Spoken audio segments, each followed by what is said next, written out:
여러분 안녕하십니까? 경제현장 오늘 시작하겠습니다. 나부터 변하겠다며 쇄신의 의지를 보였던 윤석열 대통령이 대통령실 인적 쇄신에 나섰습니다. 홍보수석에 김은혜 전 의원을 내정하고 정책기획수석도 신설하는데요. 국민 눈높이에 맞는 쇄신인지 앞으로 정부는 어디로 흘러갈지 금요경제토론에서 짚어보겠습니다. 유튜브 실시간 댓글 의견 주시면 토론에 반영합니다. 경제현장 오늘입니다. 두 분 오셨습니다. 김종석 전 의원, 박원석 전 의원 나오셨습니다. 어서 오세요. 네, 반갑습니다. 안녕하세요. 네. 자, 인적 쇄신, 대통령실 쇄신의 인적 쇄신을 이제 알렸습니다.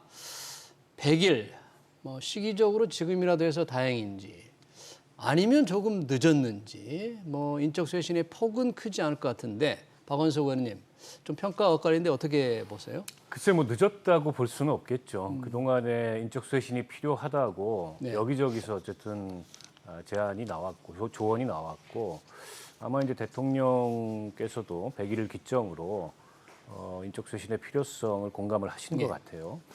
물론 이제 얼마나 전면적인 쇄신이냐 이건 이제 보는 관점에 따라서 여러 가지 견해가 있을 수 있는데 특히 그동안에 이제 문제로 지적됐던 게 이게 정책 컨트롤 타워가 없다 보니까 특히 이번에 이제 학제 개편, 초등학제 개편 관련해서 여러 가지 혼선이 빚어졌지 않습니까? 예. 때문에 이제 정부 특히 이제 부처와의 이 정책 소통이라는 차원에서 과거에는 이게 이제 정책실이었는데 예. 실로 신설하는 것 같지는 않고 정책기획수석 신설해서 일종의 이제 조율 기능, 총괄 기능을 하게 하겠다라는 취지인 것 같아요. 저는 그건 꼭 필요한 기능이었다고 보고요. 홍보 수석을 교체하는 거는 아무래도 이제 정무적인 감각이 좀 필요하다. 네. 이런 필요성에 의해서 임명된 지 얼마 안 됐지만 홍보 수석을 교체하는 것 같아요. 예. 김은혜 의원 같은 경우에 인수위 대변인도 했었고 또 그 이전에 선거 당시에는 공보수석을 캠프에서 선본에서 했었기 때문에 또 본인이 이제 기자 출신이기도 하고 그리고 지난 이제 경기도지사 출마했다가 약간의 공백기를 가졌지만 여러 측면에서 특히 이제 대통령실의 출입 기자들하고 좀 익숙한 것도 있고 그런 면을 높이 사서 교체를 하는 게 아닌가 싶어요. 네. 다만 제가 좀 아쉬운 대목은 그동안에 이제 제2부속실 또 특별감찰관 주로는 이제 영부인과 친인척 관리와 관련돼서 이건 꼭 해야 된다. 근데 이런 지적들이 많이 있었음에도 불구하고 그에 대해서는 전혀 언급이 없는 상황이어서 더 두고는 봐야 되겠습니다만 그런 대목은 좀 아쉽습니다. 특별감찰관에 관한 얘기는 별로 없다. 자, 정책기획수석을 새로 수석을 만들고 김은혜 의원을 이제 새로 투입한다. 그런데 우선 홍보 쪽에 우리 홍보 역량이 부족해서 지금의 혼선이랄까 난맥상이랄까 이렇게 비롯됐다고 봐야 합니까? 예, 저는 그렇게 보는 편인데요. 왜냐하면 이번에 이제 인적 쇄신해라는 거 아니었어요? 기본적으로 분위기는. 예. 근데 저는 지금 그 대통령실의 문제는 사람의 문제가 아니라 좋은 사람 데려다가 지금 시스템 관리에 실패한 것 같아요. 그러니까 시스템의 문제였기 때문에 이런 시스템 놔두고 사람을 백날 바꿔봐야 소용없고 오히려 나는 대통령이 그런 생각을 하신 것 같아요. 사람 바꾸는 것보다는 일단 지금 시스템을 좀 바꿔야 되겠다. 예. 그래서 이제 정책기획수석이라고 이제 신설하는 것 같고 예. 홍보는 사람을 바꿨지만 이 홍보도 그동안 시스템이 좀 미흡했다고 보는 게요. 예. 지금 대통령 이번에 100일 기자회견에서 모두 발언 길게 하셨지만 그래도 쭉 들어보면 많이 했어요. 근데 국민의 5명 중에 1명은 여론조사를 보면 한 게 뭔지 기억이 안 난다는 답변이 100일 나오잖아요. 동안 이 정부 한 게 기억이 그렇죠. 안 난다. 그러니까 이게 뭐예요? 결론적으로 홍보에 문제가 있는 거죠. 소통에 문제가 있는 거죠. 그렇게 열심히 신발 닳게 했는데 국민은 너 한 게 뭐 있냐 그렇다면 뭐가 잘못된 거겠어요? 전달이 잘 안 된 거죠. 예를 들면 예산도 동결하고 법 세금 제도도 정상화하고 이런 게 다 보면은 일자리 만들고 물가 안정시키는 효과가 있는 거거든요. 근데 그 얘기는 안 하고 그냥 바쁘게만 일하니까 이제 이런 소통에 문제가 있었다. 그래서 저는 김은혜 지금 내정자는 좀 나름대로 신세대 모델에 가깝다고 보고 늘 누가 지나가는 말로 항상 지금 대통령실에도 탁현민 같은 사람이 있어야 된다 그러는데 그렇게까지는 아니더라도 김은혜 씨가 대통령실에 들어가면 좀 어느 정도 홍보가 좀 새로운 모델로 가지 않을까 하는 기대는 하고 있습니다. 네. 김은혜 전 의원의 어떤 개인적인 역량, 능력이 이런 홍보, 대통령의 창구, 소통 창구의 이미지가 확 달라지는 그런 효과를 거둘 수 있을까요? 정말? 일단 관련된 업무의 경험이 있고요. 과거에 이명박 정부 시절에 청와대 대변인도 지냈었고 지금 아마 정확히 결론은 안 났는데 대변인을 한동안 겸할 수도 있다 이런 얘기가 나오는 걸로 봐서 언론과의 소통에 있어서 그동안에 다소는 좀 문제의식을 느낀 게 아닌가 싶은데요. 근데 이제 한편으로 보면 이제 김은혜 의원이 그 인수위 대변인 해서 누가 보기에도 청와대로 갈 걸로 예상을 했는데 대통령실로 갈 걸로 예상을 했는데 갑자기 이제 경기도지사 당내 경선에 출마해서 유승민 전 의원을 꺾고 본선에 나갔지만 이제 실패를 했어요. 그래서 이게 이제 여전히 인재풀을 좁게 쓰는구나. 결국에는 윤핵관 돌려막기 아니냐. 또 이런 정치적 비판이 나올 수 있을 것 같아요. 이제 김은혜 의원이 갖고 있는 역량이나 경험이나 이런 것과 무관하게 그런 비판이 나올 수 있을 것 같고 중요한 건 이제 교체를 하고 나서 어떤 면모를 보여주느냐. 그동안에 이제 도어 스태핑도 문제가 많았고 도어 스태핑에서 대통령의 잦은 실언이나 그와 관련된 논란을 두고 도대체 참모들은 뭐하냐. 이런 지적들도 있었거든요. 예. 그런 면에서 뭔가 좀 바뀌는 모습을 보여야 이게 이제 인사쇄신을 한 그런 의미가 평가가 될 텐데 바꿨는데도 똑같다. 그렇다면 이게 이제 교체 의미가 없는 거죠. 네. 뭔가 달라지는 모습 보여줄지 좀 지켜봐야 될 것 같고 지금 새로 만들어진다는 정책기획수석 여기 지금 이관섭 지금 무역협회 부회장이 지금 거론되고 있잖아요. 이관섭 부회장 어떤 사람입니까? 이분은 뭐 소위 말하는 늘공이죠. 공무원 출신. 산업자원부 산업정책 쪽에서 쭉 해서 뭐 알려지기로는 탈원전에 반대해서 전 정부에서 일단 벗었고 옷을 벗었고 탈원전에 반대를 그래서 해서 뭐 그런 뭐 기계도 좀 있고 뭐 저기인데 저는 이 정책기획수석이라는 자리가 지금 시스템을 좀 바꾸는 과정에서 네. 지금 말씀하신 대로 이 정책 난맥상이 좀 있었잖아요. 정책이 잘못된 게 아니라 정책이 어떻게 이 국민하고 접촉하는 면에서 지금 오해를 불러일으킨 측면이 있기 때문에 예. 이게 정책기획수석이라는 게 이제 수많은 국정과제를 순서를 정하고 포장을 하고 완급 경중을 가리는 역할이 중요한 거거든요. 네. 근데 지금 여기는 상당한 정무 좀 이 판단이 필요하거든요. 정무적인. 예를 들면 뭐 저 취약 연령 하향 같은 것도 공약에도 없었던 거다. 인수위 때도 안 나왔던 얘기다. 그러면은 제대로 된 게이트 키핑이라면 당에서 이건 좀 이상하다. 왜 갑자기 들어갔느냐? 그렇죠. 걸러내야 쓰는데. 왜냐면 공약한 것도 아니거든. 그러니까 이런 일이 왜 벌어졌느냐 보면 게이트 키핑, 소위 품질 관리 시스템이 내부적으로 없었다는 얘기예요. 그래서 이번에 이거 만드는데 제가 볼 땐 지금 경제팀이 전부 공무원 출신이거든요. 뭐 장점도 있어요. 예. 한덕수 총리, 뭐 총리, 추경호, 뭐 추경호. 최상목, 뭐 또 이창양 산업부 장관 대통령 다 해서 비서실장, 김대기 실장까지. 다 해서 평생을 경제 관료로 하신 분들인데 예. 거기 이제 이관섭 이제 내정자도 이제 공무원이라 어떻게 보면 좀 너무 경제 어떻게 공무원들끼리. 그렇죠. 어떻게 보면 확신 편향으로 갈 수도 있어서 사실 바람직하게는 좀 다양하게 해서 견제도 하고 보완도 하는 게 좋은데 제가 알기로는 이관섭 수석 내정자는 그런 면에서 상당히 잘한다고 그래요. 산업부 내에서도 그런 의견을 잘 균형 잡히게 조절한 능력이 어느 정도 인정이 됐다고 하니까 네, 한번 좀 두고 볼 일입니다만은 어쨌든 그동안 윤 정부 비서실에서 나타난 그 주 52시간제 뭐 대통령이 나는 아는 바 없다든가 뭐 이런 얘기라든가 예. 이런 거는 솔직히 좀 이해하기 힘든 일이에요. 이게 저도 국회의원 해봤지 국회의원실에서 9명 보좌관 데리고 해도요. 예. 다 의원이 무슨 얘기를 하고 뭐 어디 입장문 낼 때 다 게이트 키핑합니다. 심지어는 오늘 어느 정책 발표가 나느냐 하면 그럼 그 날짜는 피하자 정도까지는 하거든요. 근데 지금 대통령실이 그런 면에서 이번에 시스템을 바꾸기로 하신 건 난 잘한 것 같아요. 예. 시스템을 바꾸면 결과적으로 대통령실이 이게 조금 무거워집니다. 원래 가볍게 가겠다는 게 윤석열 대통령의 공약이었는데, 그리고 내각에 힘을 더 실어준다고 했는데 조금 비판적인 목소리 나오고 있는 거죠? 근데 이제 뭐 작은 대통령실, 뭐 작은 청와대 이게 꼭 바람직한 건가에 대해서 저는 좀 생각을 달리해요. 현 정부 들어 지난 정부하고 차별화를 의식해서 대통령실을 가볍게 꾸리고 대신에 이제 부처에 힘을 실어서 책임 장관들을 중심으로 어쨌든 내각이 일하는 그런 정부 운영을 지향을 했는데 이게 잘 안 됐단 말입니다. 사실은 지금 정부 구성도 다 안 돼 있는 상황이고 특히 아주 결정적인 허점들을 아까 주 52시간제도 그렇고 초등 학제 개편도 그렇고 노출이 됐어요. 그러니까 이제 책임장관 중심으로 이제 내각 중심의 국정 운영을 하더라도 결국에 대통령 중심제 국가에 피할 수 없는 속성은 이 대통령실이 각 부처의 정책 추진 현황 전반을 파악하고 있어야 되고 그게 상호 충돌을 빚거나 혹은 이제 뭐 어떤 그 난맥상이 부처 추진에 있어서 나타날 때 그걸 조율할 수 있는 역할을 누군가가 해야 된다는 거죠. 근데 이제 과거에 보면 지나치게 이제 그 대통령실의 힘이 비대해지면서 이른바 청와대 정부에 대한 비판이 역대 모든 정부에서 있었습니다.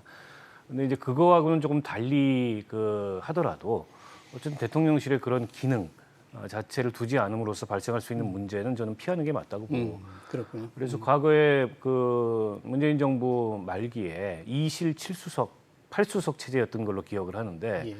아니죠. 3실 8수석 체제였던 걸로 기억하는데 지금 이제 2실 5수석이었거든요. 예. 근데 많이 슬림한 겁니다. 지금도. 그래서 지금 2실 6수석 정도로 일단 보완을 하겠다. 예. 또 경우에 따라서 실을 하나 더 추가할 수 있다. 이런 얘기가 나오는데 저는 뭐 너무 그 작은 대통령실에 대한 강박관념을 갖지 말고 해야 될 일을 하고 빈틈없이 하는 게 훨씬 더 중요한 문제라고 봅니다. 네, 그렇군요. 대통령실 뭐 이번 개편이 전부는 아닐 것 같고 또 필요하면 좀 더 할 테니까 지켜봐야 될 것 같네요. 자, 그리고 내각 인선에서 이제 공정거래위원장 한기정 서울대 법학전문대학원 교수가 내정됐습니다. 지명됐죠. 그리고 검찰총장 이원석 대검차장 내정됐습니다. 김 의원님, 이 공정거래위원장 벌써 지금 앞에 두 분이 사실상 고사하거나 낙마를 했지 않습니까? 그렇죠. 네. 새로 지금 내정된 한기정 교수. 우선 어떤 분입니까, 이분? 서울대 법대에서 조 교수부터 쭉 예. 해서 어떻게 보면 일생 이제 학자의 길을 걸으신 분인데 이분을 보니까 서울법대 82학번이에요. 그 유명한 원희룡 최상목과 저기 동기더라고요. 대학 동기. 예, 대학 동기고. 근데 이분이 보험법하고 상법을 강의를 하고 연구를 했는데 그래서 보험연구원장까지 역임을 하셨어요. 그러니까 이제 금융이나 또는 이 실물 경제에 대한 이해가 어느 정도 이제 있는 학자다 이렇게 볼 수가 있는데 제가 여기서 주목하는 거는 지금 직전 문정부에서의 그 공정거래위원장이 1기에는 김상조 교수, 김상조. 경제학 교수. 네. 2기에는 조성욱 그 고려 서울대 여성분이죠. 네. 교수가 했잖아요. 그러니까 공정거래위원회는 전통적으로 이제 경제학자들 공정거래 정책이라는 게 경제학의 굉장히 중요한 경쟁 정책이거든요. 경쟁 정책인가 중요한 네. 경제 정책이다 경제 이거죠. 정책이라서 공정거래위원회를 전통적으로 경제 정책 부서로 봐야 되느냐. 근데 이제 뭐 검찰이 사실은 공정거래위원회에 대해서 그동안 상당히 불편한 게 네. 전속 고발권을 놓고 밀고 당기는 게 꽤 있었어요. 전속 고발권이나 기업 담합에 대해서 공정거래위원회에서 고발할 수 있는 권한이 고발조차 안 하면 검찰은 손을 댈 수가 없게 돼 있어요. 그러니까 공정거래법 위반은 공정거래위원회 판단에 의해서 검찰이 수사하게 돼 있는 게 전속 고발권의 내용이에요. 검찰은 전속 고발권 공정위가 고발 안 하더라도 수사할 수 있게 하자고 계속 요구한 거죠. 그렇죠. 근데 공정위는 그걸 계속 반대했고. 공정위 반대였고. 그래서 이 전속 고발권 관계로 검찰이 좀 그러니까 대통령도 검찰 출신인지라 아마 공정거래위원회의 그런 태도에 대해서 좀 안 좋게 본 측면이 있지 않나 하는 추정은 가능한데요. 네. 어쨌거나 이후에 인선 과정을 쭉 보면 계속 법학 교수나 검사 출신으로 임명을 하려고 그랬어요. 공정거래위원장을. 앞 정부는 계속 경제 관료나 경제학 교수들이 갔는데 예. 그래서 이제 뭐 굳이 평가하자면 공정거래위원회를 일종의 사정기관, 소위 말하는 경제검찰이라고 하잖아요. 그러니까 그 역할로 간다. 근데 이게 일이 되는 게요. 말이 되는 게 그동안 공정거래위원회 하면 이제 국민들이나 언론에서 재벌 규제, 경제를 집중 완화가 이제 사실은 주무처럼 돼 있죠. 존재감이 있는데 이제는 공정거래위원회를 윤 정부에서는 그게 아니라 공정과 자유경쟁, 소비자 보호로 가져가겠다. 네. 이런 메시지가 아닌가 저는 그렇게 해석을 합니다. 무게 중심이 조금 달라지는 거네요. 그렇죠. 공정거래는 재벌 규제에서 이제 이쪽으로 간다 이렇게 보는 거죠. 여튼 이분 한기정 공정위원 내정자가 경쟁법의 전문가는 아니시네요. 그래도. 그렇죠. 오히려 예. 뭐 보험업법 전문가하고 예. 또 보험 관련된 그 이른바 행정 업무에도 종사를 하셨기 때문에 행정 경험이 없는 분 같지는 않고요. 다만 이제 경쟁법 전문가가 아닌 분이 뭐 이렇게 임명된 건 좀 이례적이죠. 과거에도 법학자가 임명된 적은 있다고 하는데 주로 이제 경쟁법 전문가들이 임명이 됐기 때문에 자칫 이게 이제 공정위의 역할이나 권한 또 성격 이런 것과 관련돼서 이제 다른 어떤 생각을 갖고 있는 거 아니냐 뭐 이런 지적도 나오고 또 이게 약간 부인난 측면도 좀 있는 것 같습니다. 네. 지금 이제 아직 보건복지부 장관, 교육부 장관도 지금 임명이 안 돼 있잖아요.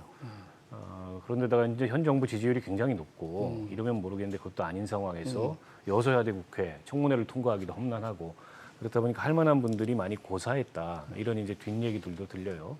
그런 복잡한 배경 가운데 이제 이 지명자가 결정이 됐는데 국회 청문회를 어쨌든 거쳐야 되는 거고 또 그 과정에서 이분이 갖고 있는 어떤 정책적 소신, 또 공정의 역할을 어떤 방향으로 어떻게 가져갈 건가 이런 것도 이제 검증의 주요 포인트 하나 아니겠습니까? 예. 특히나 이제 해당 분야의 전문성을 둘러싼 여러 가지 그 견해들이 있을 수 있기 때문에 예. 그런 걸 좀 종합적으로 지켜봐야 될 것 같고요. 예. 공정위가 이게 경제부처냐 아니면은 법을 집행하는 규제기관이냐는 사실 두 가지 성격이 다 있는 거죠. 어느 강조점을 더 중시하냐에 따라서 예. 뭐 달리 볼 수 있는 건데 네. 대통령이 뭐 검찰 시절에 공정위를 좀 불편하게 봤다 그래서 네. 검찰총장 시절에 검찰 시절에 검찰 시절에 그렇다 그래서 뭐 법률가를 보내거나 그런 문제는 좀 아니길 바랍니다. 네. 이번에 검찰총장 내정자 이원석 차장검사는 뭐 여러 가지 능력은 인정을 받지만 워낙 윤석열 대통령과의 그 관계 때문에 검찰의 중립성을 과연 제대로 지켜나갈 수 있을까 하는 의구심은 좀 여전히 있는 것 같습니다. 그 윤석열 대통령이 생각하는 검찰의 독립성이라는 것은 내가 어쨌든 검찰을 매우 잘 알고 그리고 검찰은 정치권이 이게 배나라 감나라 관여하지 않으면 근데 검찰은 자연스럽게 독립적으로 굴러간다. 검수완박 뭐 이런 거 하지 않으면. 예. 근데 이제 오히려 세간에서는 검찰총장 출신의 대통령이기 때문에 더더욱 과연 검찰의 수사나 법 집행이 공정하겠는가, 중립적이겠는가에 대한 우려가 있잖아요. 예. 때문에 저는 오히려 측근을 좀 피했어야 되는 거 아니냐. 근데 이제 이원석 검사장 같은 경우에는 이제 한동훈 장관하고 일종의 윤석열 대통령의 원투펀치예요. 검찰에 있을 때, 원투펀치. 네, 검찰에 있을 때 경험도 그렇고 같은 이제 특수부 엘리트 출신의 검사고 또 매우 이제 이 정치적인 풍향을 잘 살피는 검사다라는 이제 그런 함화평도 나오고 있고 해서 이번에 한 뭐 4분 정도가 최종적으로 후보에 올랐는데 어떻게 보면은 가장 논란이 많을 법한 그 4명 중에서 분을 이제 최종적으로 낙점을 한 셈이 돼서 예. 벌써부터 무슨 뭐 그 수사 기밀을 외부에 유출했다 이런 논란이 빚지 않습니까? 역시 이분도 청문회 과정을 좀 지켜보면서 이러저러한 논란들에 본인이 어떻게 대처하고 또 국민들이 이제 어떤 인상을 받느냐가 굉장히 중요하지 않을까 싶습니다. 네, 청문회 과정이 참 이렇게 순탄치 않겠군요. 지금 내각에서 아까 박원순 의원님 말씀을 하셨는데 연금 개혁 중요하다, 교육 개혁 중요하다 대통령이 그렇게 강조를 했는데 연금을 총괄해야 될 보건복지부 장관 비어 있죠, 교육부 장관, 교육부총리 비어 있죠. 의지는 있는데 행정이 이래가지고 되겠습니까? 글쎄 말입니다. 지금 대통령이 뭐 취임 100일 기자회견에서도 그 세 개의 개혁은 늘 강조하시잖아요. 저 취임사에서도 그랬고 연금 개혁, 교육 개혁, 그리고 노동 개혁인데 지금 연금 개혁과 교육 개혁의 주무 장관이 지금 복지부 장관하고 교육부 장관이 취임 100일이 넘도록 100일째. 공석이라는 거는 이건 정상적인 상황은 아니죠. 그리고 이게 굉장히 지금 안타까운 일인데 특히 연금 개혁과 교육 개혁은 굉장히 민감하고 힘든 거거든요.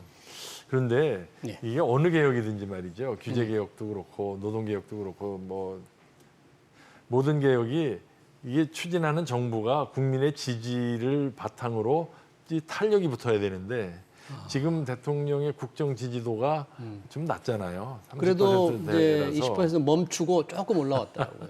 그러니까요. 그거 가지고는 지금 이렇게 힘들고 가파른 개혁을 하기에는 탄력 붙기가 좀 어려운 숫자다. 지금 뭐 예를 들어서 그 최악 연령 낮추는 것도 대통령 인기가 좋고 사방에 윤 대통령 잘하고 있어 그러면 그 얼마든지 탄력이 붙을 수도 있는 장점이 많은 아이디어인데 대통령이 워낙 지금 국정 지지도가 낮으니까 그게 잘 안 되는 거예요. 그러니까 노동 개혁도 지금 법과 원칙을 강조하지만 자신이 없어 보여요. 그래서 우선 내가 볼 때는 대통령의 국정 지지도를 높이는 게 좀 필요 조건이다. 지금 이 상태에서는 이렇게 민감하고 힘든 교육, 개혁 추진하기 좀 쉽지 않다 하는 좀 안타까움이 있습니다. 국정 낙관하기 어렵다. 국정 지지도가 너무 낮은 상태에서 이런 중요한 계획을 밀어붙일 수가 없다. 없죠. 쉽지가 네, 않다. 현실적으로 어렵죠. 네. 네. 그런데 뭐 내각만 잘한다고 이 지지율, 국정 동력을 얻기가 과연 가능할까? 지금 여당을 보니까 집안 싸움이 이래가지고 국정 동력을 얻겠습니까 이게? 그렇죠. 사실은 여당이 역할이 굉장히 중요한 게 국회가 여소야되지 않습니까? 결국 이제 국회에서 법과 예산으로 국정과제를 뒷받침하는 건데 여소야대 상황에서 여당이 상당한 정치력을 발휘해야 되는 상황이에요. 근데 지금 이제 이 여당 내부의 내분, 이 내용 문제로 지금 벌써 상당 시간을 협의하고 있고, 게다가 이제 그 내분에 대통령이 직접 개입됐다라는 것을 이제 국민들이 인상을 받았어요. 특히 그 체리 따봉 이른바 그 문자로 인해서. 그런데다가 이준석 전 대표 같은 경우에는 뭐 가처분 신청에 이어서 본안 소송까지 내고 이제 계속 어쨌든 그 장외 여론전을 펼칠 그런 상황입니다. 그러다 보니까 과연 이 국정의 발걸음은 굉장히 지금 그 가쁜데 그걸 뒷받침할 수 있는 여당 내부의 상황이 지금도 비대위인데다가 이제 언제 전당대회를 할지 모르겠습니다만 전당대회를 한다 그래서 과연 끝날 거냐 이런 걱정이 있지 않습니까? 그런 면에서 봤을 때 저는 뭐 대통령을 포함해서 당사자들이 이런 상황에 대한 국민들의 우려를 감안해서 이 상황을 좀 적극적으로 통 크게 이렇게 해결할 수 있는 그런 리더십을 좀 보여줘야 되는데 이제 대통령 그 100일 기자회견 할 때도 이 질문이 기자한테서 나왔었는데 그 정치인들 발언 뭐 논평하지 않는다 일축했단 말이죠. 과연 이 내분이라는 게 과연 조기에 정리될 수 있을까 굉장히 좀 걱정스럽습니다. 그러니까요. 대통령실 인적 개편, 내각, 뭐 장관 임명을 빨리빨리 하더라도 여당과 행정부가 손발을 맞춰야 될 텐데 뭐 손발을 맞추는 게 지금 전혀 되지를 않는 거 아닙니까? 우선 여당이 집안 정리가 돼야죠. 그런데 어제 대통령 기자회견에서 어쨌든 국민만 바라보고 가겠다. 그것이 이제 어떻게 구체화되는지는 두고 봐야 되겠지만 그동안 100일 동안의 어떤 시행착오를 통해서 학습 효과가 많이 뵌 것 같아요. 나 기자회견 처음 보면서 이게 처음에 그 도수태평 때와는 좀 다른 좀 대통령다움을 난 봤어요. 그래서 기자회견에서요? 기자회견에서 상당히 그 언행 조심하고 지금도 뭐 박 의원님 지적하셨지만 정치인 얘기는 난 안 한다 뭐 이런 식으로 나름대로 이제 그 좀 학습 효과가 있었던 것 같아서 지금 뭐 임기 초반에 지지도 낮은 거에 너무 신경 쓸 거 없이 차근차근 쌓아 올라가다 보면 중간에 총선도 있고 그리고 그때 국민의 지지를 얻고 연금 교육개혁, 노동개혁, 공공개혁 이렇게 탄력을 어떻게 보면 좀 긴 호흡으로 갈 필요가 있다. 우선은 국정 지지도 회복이 급선무다. 그걸 강조하고 싶습니다. 그러니까 낮은 지지율을 만회할 수 있는 시간은 있는데 방향을 또 잘 잡아야 되니까 그런 부분에서는 좀 지켜봐야 될 것 같네요. 다음 이슈로 넘어가 보겠습니다. 서울시 발표인데요. 엄마 아빠 행복 프로젝트. 가장 관심을 끄는 게 영아들에게 돌봄 수당을 30만 원 주겠다. 이게 누구에게 어떻게 준다는 겁니까? 이게 돌봄 조력자에게 수당을 주겠다는 건데요. 그러니까 중위소득 150% 이하의 36개월 이하의 영아를 둔 가구에 있어서 조부모라든지 사촌 이내의 혈족이 그 아이를 돌볼 경우에 혹은 민간 돌봄 시설에 그 아이를 보낼 경우에 월 30만 원에 말하자면 이 육아 지원금을 수당을 지원하겠다라는 것 같아요. 이 비슷한 제도가 없었던 게 아닙니다. 그래서 민간 보육 시설에 그 지금 국가 보조금을 그 지급하고 있지 않습니까? 근데 이제 민간 보육 시설에 보내지 않고 직접 돌봄을 하는 그런 가구에도 비슷한 형태의 이제 양육 수당을 지급을 해왔어요. 그것과 유사한 제도를 이제 서울시가 하겠다는 건데요. 저는 기본적으로 어쨌든 필요한 일이라고 생각합니다. 그러니까 아이들을 지금 같은 저출산 시대에 아이를 키운다는 게 온전히 그냥 개개인들의 혹은 가구의 책임만이냐. 그에 대해서 정부와 지방자치단체의 역할이 필요하냐라는 측면에서 봤을 때 저는 후자가 굉장히 중요하다고 생각하고요. 다만 이제 그럼 왜 중위소득 150% 이하만 하냐? 중위소득 150% 정도면 월 한 620만 원 정도 되더라고요, 소득이. 근데 이제 맞벌이 부부 같은 경우에는 이거 넘는 경우들이 굉장히 많아요. 그러겠네요. 더군다나 이제 맞벌이 부부 같은 경우에 육아에 어려움을 겪는 거는 헛벌이에 비해서 외벌이에 비해서 더 큰데 이제 그런 문제 지적이 나오는데 서울시 얘기를 들어보면 지금은 일단 어떤 지원 대상을 소득을 기준으로 일정 소득 이하를 하지만 점진적으로 늘려서 나중에는 이제 소득 제한을 없애려고 한다. 당장은 이게 예산이 많이 들기 때문에 시작부터 이걸 보편적으로 하기는 어렵다. 이런 거여서 그건 좀 지켜봐야 될 것 같고요. 네. 또 한편의 비판은 아니 이거를 예를 들어서 보육 시설에 그런 어떤 인프라를 늘리는 방식으로 해결을 해야지 그냥 돈 나눠주는 방식으로 해결하는 게 맞는 거냐. 문제 돈 이런 나가는 지적도 건. 있는데 예. 뭐 그런 지적은 나름 뭐 타당성이 있는 지적이어서 두 가지를 사실은 다 병행해야 되는 상황이라고 봅니다. 저는. 이번에 이제 고모나 이모가 조카를 돌봐도 이게 사촌이니까 지원을 해주는 거죠. 그러니까 이게요. 예. 사실 이게 어제 오늘의 일이 아니에요. 아마 박 의원님 임기 중에도 이거 여러 번 나왔던 얘기고 선거 이 아이디어가? 때마다 지역 후보든 저 대통령 후보든 당에 다 공약이 있어요. 왜냐하면 젊은 엄마들의 최대 스트레스가 뭐냐면 애들을 그렇죠. 다른 일 있을 때 누가 좀 돌봐줘야 되는데 이게 돌봄이니까 이제 정치권에서 항상 이걸 어떻게든지 해결해 주려고 그랬는데 항상 어디서 논란이 생기냐면 이제 할아버지 할머니가 네. 돈 받고 손자 손녀 보는 게 말이 되냐? 혈연 관계를 왜 경제적 계약 관계로 만드냐? 이제 이런 국민 정서가 거부가 있었어요. 근데 이번엔 뭐 사촌까지, 사촌까지 되니까. 네, 삼촌 이모까지 하니까 제가 볼 땐 조금 많이 나간 것 같고요. 이게 왜 가족이 왜 문제가 되냐면 가족 아닌 사람이 돌봄으로 오면 그게 이제 공개가 되고 투명화가 되잖아요. 그래서 이제 다 잡힌단 말이에요. 정식으로 40시간 돌봄했느냐, 네. 돈을 줬느냐가 다 잡히는데 바우처가 됐든 현금이 됐든 이게 할아버지 할머니가 되면은 그게 곤란하거든요. 어떻게 보면 노인 복지 수당이 될 수가 있어요. 그냥 할머니 우리 손자 본 걸로 적어서 내고 돈 받아서 할머니 가지시라고. 네. 이게 이제 도덕적 해이고 부정수급이라 그래서 우려가 있다 이거죠. 저도 그 자료를 보니까 서울시에서도 그걸 당연히 알고 예. 대책이 뭐냐고 보니까 육아 조력자의 신분을 일일이 확인하기 어려우니까 활동 계획서나 확약서를 받고 소정의 교육을 이행하면 하겠다. 아니 할머니 할아버지나 삼촌 고모를 네. 데려다가 활동 계획서나 확약서를 받고 소정의 교육을 해야 된다. 아. 이게 이런 게 내가 볼 때 이게, 예. 이게 공무원적 탁상 행정이다 이거죠. 예. 그래서 저는 애당초 이 가족 혈연 관계인 사람들한테까지 확대하는 건 조금 국민 정서상 문제가 있고 오히려 민간 그 돌봄 서비스 하는 사람들을 투명하게 쓰되 국가에서 바우처나 보조금을 주는 게 민간 맞다. 돌봄 서비스하는 경우. 그리고 지금 박 의원님 150% 중위소득의 150%가 150%. 3인 가족 기본 629만 원인데 예. 이거 박 의원님은 어떻게 보시는 분인데 이건 너무 관대한 거예요. 관대한 거예요? 현금 복지는 저는 낮은 쪽으로 가야 된다고 봅니다. 이게 저 먹고 살 만한 사람은요 자기 돈으로 애 보는 게 맞아요. 서울시는 오히려 그러니까 지금 소득 기준 없이 150% 더 높이겠다는 중위소득이 서울 시민 전체의 평균에 50% 위까지 올려서 그러니까 상위 50% 제외하고 다 주겠다는 거거든요. 그게 제가 볼 때는 복지제도의 기본 원칙은 가급적 공공재로 가는 거다. 예. 그래서 지금 박 의원 말씀대로 인프라를 확충하고 보육시설 품질 향상하고 뭐 보니까 가족 우선 주차장, 카시트 장착 택시 뭐 이런 거 좋아요. 이건 왜냐하면 공유제니까. 근데 이거 복지를 현금으로 주기 시작하면요.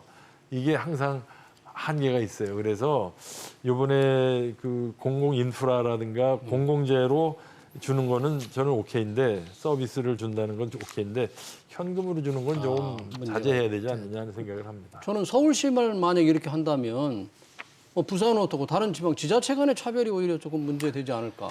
그런 게 있을 수 있죠. 네. 지금도 그 일부 구, 또 광주광역시 같은 데에서 이런 육아 지원 수당 같은 거를 주고 있는데 그 지방자치단체가 어쨌든 복지 예산을 독자적으로 편성해서 집행할 수 있는 권한이 있으니까요. 그 뭐 법적으로 불가능한 건 아니지만 결국엔 재정 여력이 되는 자치단체는 하고 재정 여력이 되는 자치단체 되지 않는 자치단체는 못 하고 그럼 결국에는 어디 사느냐가 굉장히 중요해지는데 그 형평성에 어긋나는 거 아니냐. 근데 이런 문제 제기는 있을 수 있습니다. 그러나 또 그렇다 그래서 이게 지방자치단체가 그 지방자치단체만의 특색이 있는 그런 복지제도를 위반하는 것 자체를 뭐라 그럴 수는 없는 것 같고요. 일단 지금 이거 발표를 했는데 지금 김정숙 의원님 지적하실 때 좀 무리한 면도 없지 않아 있어요. 도덕적 해이 논란이 나올 수 있는 면도 있고 그게 지금은 뭐 그냥 그 도덕적 해이가 가급적 최소화될 수 있는 방안들을 찾겠다고 하지만 예. 막상 이게 자극적인 뉴스가 돼가지고 보도가 되기 시작하면 또 이 제도의 정책의 정당성 자체가 흔들릴 거거든요. 그래서 서울시가 조금 더 의견 수렴을 폭넓게 했으면 좋겠고요. 네. 제가 이번에 보니까 이게 엄마 아빠 행복 프로젝트인데 바꿔 말하면 오세훈 시장 대권 프로젝트인 것 같아요. 대권 근데 프로젝트다. 이게 잘못 어쨌든 역풍에 휩싸이면은 그 전체가 좀 흔들릴 수 있기 때문에 오 시장도 좀 신중하게 정책을 추진해야 되지 않을까 싶습니다. 네, 잘 알겠습니다. 대통령실 인적 쇄신 서울시의 엄마 아빠 프로젝트 토론 여기서 마치겠습니다. 김종석 전 의원 그리고 박원석 전 의원이었습니다. 두 분 고맙습니다. 고맙습니다. 네. 네.